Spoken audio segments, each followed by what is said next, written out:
жайлау атша бар. Сол жайлауда қарекеңше той болар. Шайырлары қарекең деп жырласа, қосықлары өзге елерге барар. Даласында жайлау атша бар. Сол жайлауда қарекеңше той болар. Шайырлары қарекең деп жырласа,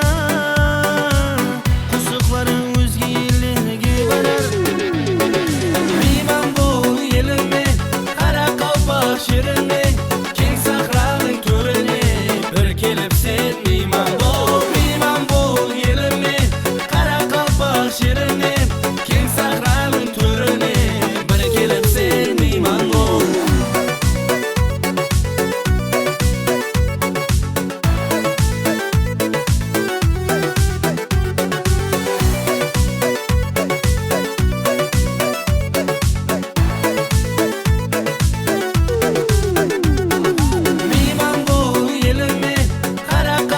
Şirin